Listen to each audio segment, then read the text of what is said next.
Good evening and welcome to another edition of Tell the Truth and Shame the Devil. I'm Jennings Bernard, your host. As always, you can catch me right here each and every day, Monday through Friday from 5 to 6 p.m.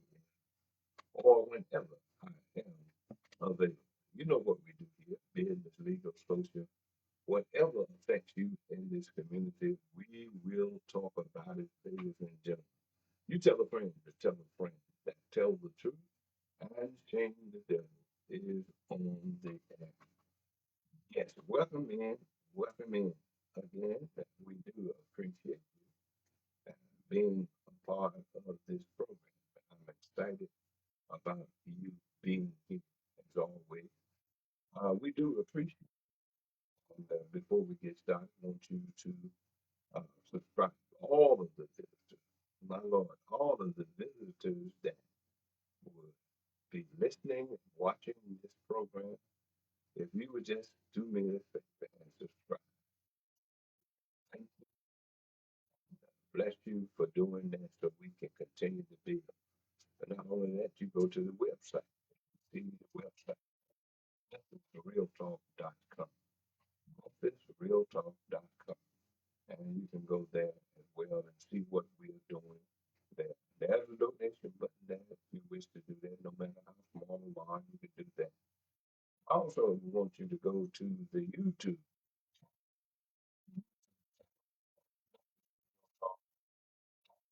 and also subscribe to all these channels out here where you can catch these from Spotify all for you, and we can continue to build and make a difference in this community. Give you a true outlet that you can come to and talk about the issues concerning us in this community. Again, I thank Joe Kent for what he's doing. He's going to come back on the show the week of the 15th, and we're going to talk a little bit more about what I'm going to talk to you about today. So many things have come as I did my research. Joe pointed me in the direction that I've been looking at and putting. If you notice this week, I put a brother, uh, Chance, and I put up the city council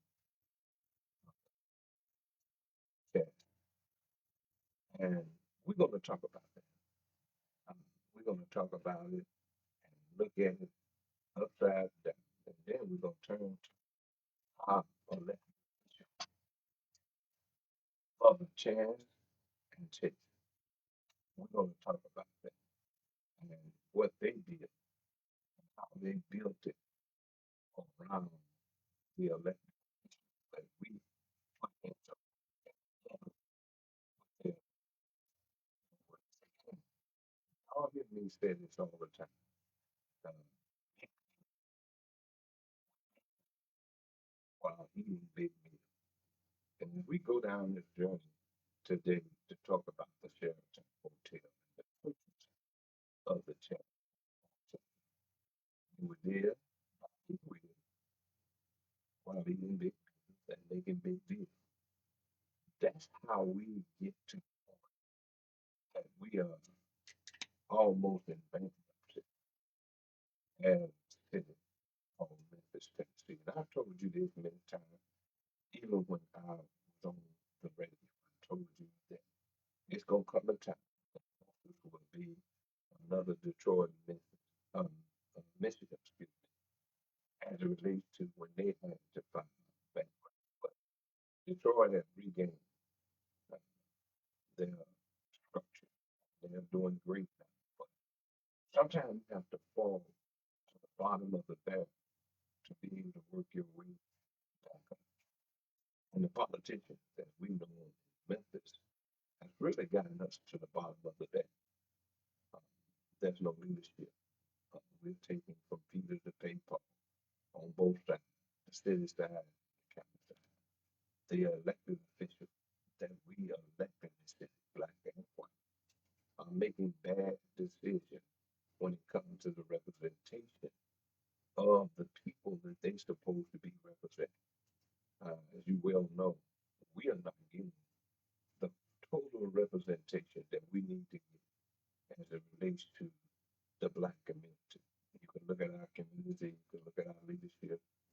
how they bow down, they scrape, and they yes, sir, no, sir. Doing everything as opposed to the power structure versus the people who put them in office. And we're going to talk about that.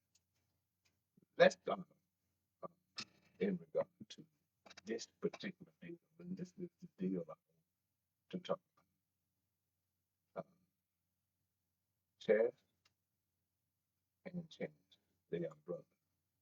Uh, they are brothers. One is on the city council. The other is running the Carlisle Group, which is a business. Now, the one who is on the city council, he's the one that's sitting in the power seat as it relates to what is happening here. Now, Chance is the one that's over the Carlisle Group who has cut a deal. The deal started with former mayor Jim Strickland. If you go to my page, it's outlined step by step, even from Paul Young involved to the two brothers Carlisle involved. And let's start with the city council person who uh, really got upset. And if you read it, you'll see he got upset. If you look at the video, he got upset when people questioned him in regard to certain things that happen in this community. He came up and said, well, I guess what I'll do, I'll just recuse myself. Let's look at that. I don't believe in recusing yourself. If you bear the work, you need to give the citizen who put you into office either a yes or a no. You should not recuse yourself from any vote. So if you recuse yourself from voting on the issues that the people elect you to do, then you're not representing the people. You're there and you just say, well, I'm going to recuse myself. I'm not going to vote on that because it could be more than likely a conflict of interest. Well, first of all, if you believe that it could be a conflict of interest, it is a conflict of interest. Now, Carlisle, the city council, who said he recused himself from this vote that came up in regard to the Sheraton Hotel, that wasn't efficient enough for you to recuse yourself. You should have resigned from the city council if you really wanted to do the right thing. But it's obvious that you did not want to do the right thing because you still had a dog in the hunt. And the dog in the hunt was the Carlisle Group, Chance, your brother, who ended up getting, whether you accuse yourself or not, you still had the influence on the council to get the people to go your way. And understand this, we getting into the brothers, but let's back up for a minute. This thing came about, if you read the information, under the previous administration of Jim Strickland. Jim Strickland got the dog in the hunt, but he could not fence it. So therefore, they had to find a individual that more than likely would have been a black person in a predominant or 60-some% black in the Memphis would be the next man. So they had two dogs in the hunt. And I'm going to pull the file and see how much money is the Carlisle Group donating campaign funds. And they had two dogs in that hunt. They had uh, Mayor elect Paul Young, and if I remember now, uh, Floyd Bonner was in the hunt. So either one of them would have been their puppet that they had on the string, in my opinion.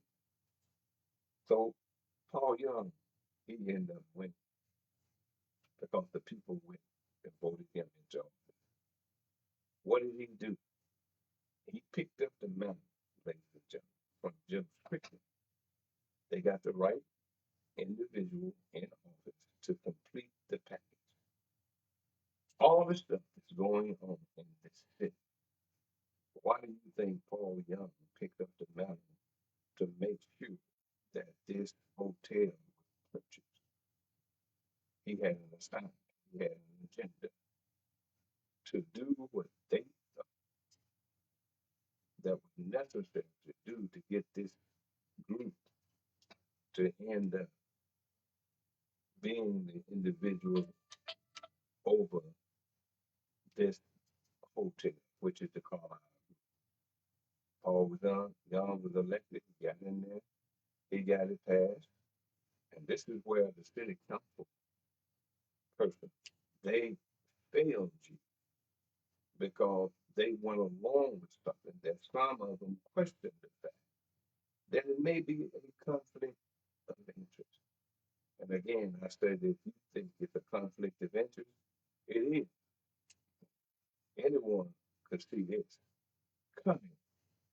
Him, his brother, the city council person, Carlisle, that's on the council, and his brother Chance, that's over the Carlisle group. And he's saying he's going to recuse himself, but the power is still there. The commitment is already made. And he ended up with this appointment contract or business agreement or whatever they had. So now when you look at it and you see the people who you put in the office to make a difference for you, but they go along with this, you as taxpayers are putting the bill. You're going to put the bill, and at the end of the day, after you put the bill, it's going to be given away to the nonprofit to run. So you take the taxpayers' money, whether it's bond, whether it's by way of property taxes or whatever. You took their money, you bought a hotel, and now you turn it over to a Carlisle, excuse me, brother, and his brother's on the council. Ladies and gentlemen, do you not find that to be strange? Do you not find it to be a conflict? But only in Memphis can Chase be on the on the city council. His brother can all be over the Carlisle group, and they can pass this, and they can end up with over $30 million of taxpayers' money. Take time and go and read what I have put out for you as it relates to what is going on in this city. And I found that to be definitely a conflict of interest. I found it to be strange that the leadership, so-called leadership, that we have in our community will sit back and do nothing. I don't find it strange that Paul Young signed off, making sure that we buy a hotel that the citizens are not going to even benefit from. You're not going to get $1 for return on your money. They say to you, we need this is what we want to do. And your representatives go along with it and you don't question them not at all. If you look at Chancellor going on, and eventually it would be a part of the Carlisle group, that you spent your money to buy the hotel, and now they're going to give it away. I think an investigation needs to be done in regard to this. I would be calling for some type of investigation to find out why the city council, the mayor, why the council, Carlisle, Chase did not step down from that because it clearly was a conflict of interest. How is it that his brother Chance ended up being the recipient of this big deal that coming together and they signed the contract? Do y'all do that? I'll tell you what, just do it. Everybody's out there that listening to me, do this for me. If you had a brother and you was on the council and your brother had submitted a bid or whatever it took for him to get that contract, would you still be on the council or would you resign? Because it's truly a conflict of interest. So why would you do that? Because the first thing comes up, even in the documents that I put out there, it says in there there was a strong possibility of a conflict. And because it was a conflict, Jim Sprinkler couldn't actually get it done. But then he put a individual by the name of Paul Young and say, okay, he can get it moved through for him and for us. And he did. And nobody really questioned Paul Young. Have you talked to him? Have you said anything in regard to him? I want to get him on the show. I'm going to ask that he come back on the show. He's been there once before. Let's see if we can do it again. Come on here. Let's talk about this biggest mistake in your administration so far has been, in my opinion, buying this hotel. And as time goes by, they'll run it, but they'll eventually own at the taxpayers' dollars, at the taxpayers' expense. What's the 901-288-5779? Again, 901-288-5779. Feel free to give me a call and give me your opinion. I hear people, I see them and they stand on the page. Yes, it's something wrong with that. But I think an investigation needs to be looked at. This is not something that just needs to be passed on and no one look into it. You voted, councilman, for this deal. Why did you vote for the deal? And then in the documents it says that they're talking about the downtown development.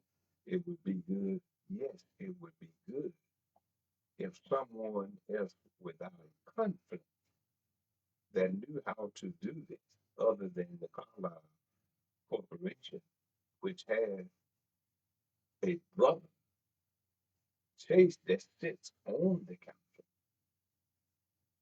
then it looks suspicious. You couldn't have done it. I couldn't have done it. We wouldn't have passed on getting this passed, getting that contract if it was happened to be you and I. If we couldn't do it. But yet, the folks that represent us will vote to pass something like this when two brothers are involved when it comes to the taxpayers' money. Ladies and gentlemen, I told you I'm going to tell the truth and shame these devils. There's too many people getting rich off of the back of the citizens of this community. And there's too many citizens that we call called leaders in our community are going along with that. No one that's on that council can tell me honestly why they voted for that. If you look behind the curtain, you will find that there were many possible reasons that they voted with it. Was it for campaign contribution? Let's see how many received contributions from the Carolina Group and other factors that wanted this to be done. I truly think that it is a conflict of interest. I think that this deal should be wiped off the table. it should be redone and get someone who is not in a conflict of interest to deal with this situation. But they said that it's been signed, it's been dead. The people that they sold it to probably got their money already. And the contract with the Carlisle Group is probably already done. But see, true representatives would have let their constituents know what was going on. Now, I didn't hear anything about this hotel until they put it on the table. Hey, we buying a hotel. Our representatives supposed to talk about it, and they supposed to be challenging it, but they fell in line with it. At the end of the day, it was passed. And here we are sitting here finna buy a hotel for $30 million. Gonna let someone run it for a few years, and then after that, they would own it. Does that make any sense to you? And these type of things that we have to look into, these type of things we're gonna have to start talking about and waking up the community, because the community is sleeping. And while you are sleeping, they are creeping and making money while they sit behind closed doors, get rich off of the back of you. And when they can't figure it out, what do? They raise your taxes. When they take from Peter to pay Paul and there's no more money to take from Peter, what do? They raise your taxes. You become Peter and to pay Paul. At some point, we got to stop taxing our way out of a situation. I said to uh, City Councilwoman Yolanda Cooper said, I said to, if you would ask the administration, if you would go in and tell them to look at and find out where that $77.7 million deficit went to, or whose pocket or whose bank account it went into, evidently it's missing. So where's the money? She has yet to respond to me. She put out a video damning pretty much the union for asking for a raise. And I sent a text to her, asking her to come on, let's talk about it. And she sent me an emoji back laughing. So that's the answer to me when someone asks you a question and you send an emoji back. You're saying not only to this constituent or in all others that I really don't give what the little bird left on the limb about what you think or what you want me to do. And that's what has to stop, ladies and gentlemen.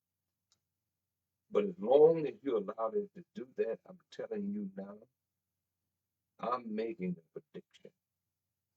Like I told you before, the agenda that I told them that I would have had in the leadership and the position of the mayor would have stopped a whole lot of things because I had an agenda.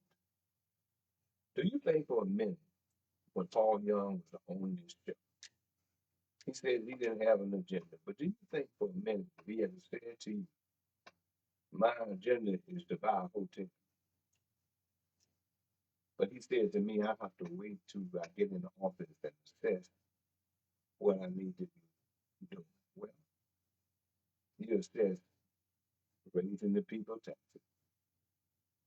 You assess not to look into deeply, in my opinion, the deficit.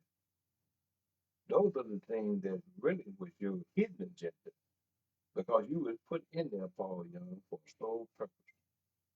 And you were doing what you was put in there to do. Who was Paul Young? No one knew about Paul Young. He served in a position like his sister do over in county government as an assistant to the assistant CEO, Harry Potter. See, they are a government working family as it relates to position and top dollar. And that's another story that we'll be doing. But here we are looking at this agenda, and you see it now. And he's gearing up to run again when this election is over. Now, that will come down to what you do in 26, what you would do in 28, when it comes to saving this city, if you really want to save this city. Now, we got Yolanda Cooper stuff. It's saying that the fire department, the police department, they are raping the city. We ain't got no money. We're broke. Well, at least she said that on record, but now she's coming back, taking back what she said. But the bottom line is, if you let the truth out, the truth that is stand. Is the city or is it not broke? Is the city taking as well as the county, taking from Peter to pay Paul? And if that's the case, the people we have in office are not qualified to be in office. You want to keep projects going. You want to keep on the table and moving forward with building a new Region 1 on the site of the old commercial appeal. You put that in place, but yet you're broke. How are you going to pay for it? Here we go back to the citizens. We're going to raise your taxes to build this so my name can be on the wall. I give a about your name being on the wall. What I care about is the people who are struggling day by day to make ends meet. The people who are struggling, looking at their paycheck and realize they got to work another job to take care of their bills. They work 8 hours a day, then they go over and work another 6 or 7 hours on a stepping job to make ends meet. But yet you going to call them that if anybody is being raped, it's the citizens of this community. And the elected officials are the ones that doing the rape. Because when you say, I want to increase your taxes, you increase their taxes to pay for this hotel, but they ain't gonna get anything in return. Somebody asked me once, but now do you believe that they should have benefited from their money? Yes. How and why? I believe that the people, when you take their money, they should benefit by having good government. And we do not have good government. This is a play toy. This is a cash cow for the power that be that's in politics. And then they reach back and find the perfect nigga,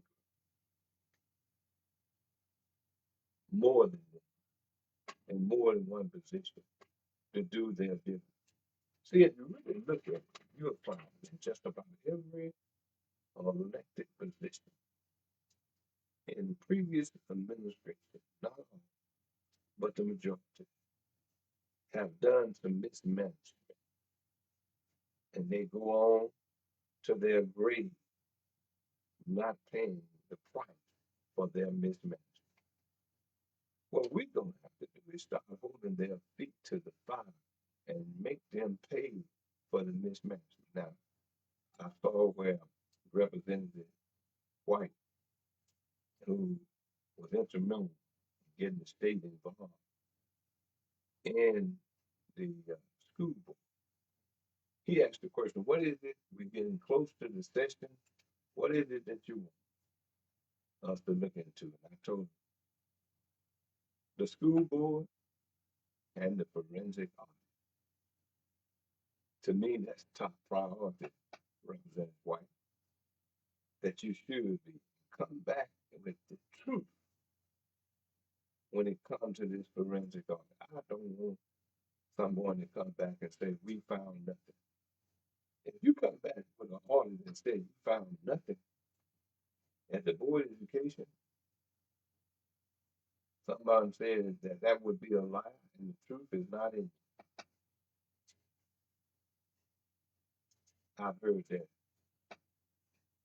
many years ago, and it's true today. We sit up here and allow these things to be covered up. You think about it, two brothers, and you think if one brother in a corporation that one brother owns and the brother that's in the city council chase do not have some involvement with his brother corporation or the corporation that his brother runs? Come on, ladies and gentlemen, y'all got to think. And it's doing and being done right in front of your face. And you said no. You can't depend and rely on the people that you put in office. They are playing you just like everybody else. Someone put on my page that, Bernard, you know, this has been going on. It ain't the first time that businesses have been taking advantage of taxpayers and the politicians being taken care of, taking advantage of the citizens. This has been going on for years. But at some point, do you think it needs to stop? At some point, when you take the initiative to say, hey, enough is enough. People did it a long time ago for us to be where we are now. But we got our own people that got the advantage or have the support of those who went before us. But now they're there and they're taking advantage of the situation. Why? Why is the reason that they're doing it? Is because you allow them to do. In 26, we got to hold our account, elected officials account. There's no if and buts about that. We got to do it. If we don't, we are doomed as a state. We're going to be in more trouble than you imagine because we've taken too much money that we don't have. And we wait on the taxes to come in from the property tax in January to pay back the 43 million that they want to take from the county to keep the county going. People wondering whether they're going to get paid or not. Ladies and gentlemen, it just do not any sense. And I'm saying this to the Black community tonight. You better get your stuff together. You better get away from your good old boy and all that good old girl network. You better start watching out for yourself. Because you're trying to find out what you're going to put on the plate for your children to eat. But they fooling you and they making money off of you by being your representative. And you sitting there trying to eat. Excuse me. You're trying to put your situation together when they're sitting back and enjoying themselves. And nobody is saying a word about it. When will you wake up? When will you decide that enough is enough? Are you going to continue to allow this to happen to you? Politically, socially, all of it in the Black community? You're in the bottom of the barrel when it comes to the representative that can't stand up and represent you. And there are people out there that are willing to stand up. And there are some people that's going to be running to say, hey, I need to get me a piece of this pie. They stand up here making 40,000, close to 50,000 a year for doing nothing. Or they sit in the chair and think They're doing something, but they're really doing nothing but selling you out. So everybody wants to jump into the race, not with a sincere attitude, but with a greedy attitude. And you're going to see a lot of that. And we're going to try to do what we do to weed through all of that mess and end up letting you know exactly what is going on. Go to my page, subscribe to the videos on YouTube, MemphisRealTalk.com. Go to the website, MemphisRealTalk.com, and subscribe. That we bring to the guests now are lining up. Some of them that I talk to want to come in and talk about issues, and I look forward to it. I would love to have you to come in and sit down. Joe Kemp will be coming back. We'll talk a little bit more about this chase and this Chance Carlisle. And you already know what the hookup is. And why would he think because he recused himself, it made a difference? And I know people use the term recuse themselves, and they do that and say, oh, well, I got a conflict of interest in this, so I'm going to recuse myself. You haven't done anything. Resign yourself. When it comes up to a family member and they got something coming toward the board, get out. Let someone else. If you put that in place, if it's a family member or relative and you serving on the board, you cannot serve the board. That needs to be. See, you have to do tough love and be able to stand behind it. And people are, oh, that ain't fair to him. He was elected by the people, but he was elected by the people. And what you're looking at, he's cheating the people. When you recuse yourself and your brother, Chance and Chase, when y'all got together and made sure this happened, you cheating the people. I'm Jenny Bernard. You're listening to Tell the Truth and Shame the Devil. We really do appreciate you tuning in and being a part of this program. I'm going to cut the program short today, but I wanted to bring that up to you for you to understand. And go to the Facebook page as well. I'm going to put this over on the website as well. Go to the Facebook page. Take time. It won't take but maybe 5 minutes to read both of these captions that I put out here, and for you to read it and see it and understand it. And when you do, you'll understand that we need change in this community. You'll understand that the politicians that we have don't represent our community as they should. All you got to do is drive down the street and look out the window. You can see that we are not getting the best representation that we need. Some are trying to do their best, but some get so overwhelmed with the other and the influence of the other, they end up going along with it. And to me, if you're not a man enough, if you're not a woman enough to stand solid and on the square as it relates to what you believe in representing people, you don't need to be on the council commission. It's not about you getting a paycheck. You should have got a job. You should have worked. You should have had a retirement. But if you're going to fool around here and play politics and get rich or try to be an influencer, we don't need you on the council, the commissioner, or in the state house. We need people who want to work, and that's what we'll be looking for. In the words of my grandmother, she used to always say, if it's the Lord's will and the creek don't rise, we'll see you on tomorrow. But this is something that you really need to pay attention to. And this with the Carlisle brothers and anybody like them that want to play the people. And you laugh all the way to the bank. I say to everyone, remember this. Trust everyone but do not trust the devil inside of them. God bless you. We'll see you if the creek don't rise on tomorrow. You take care.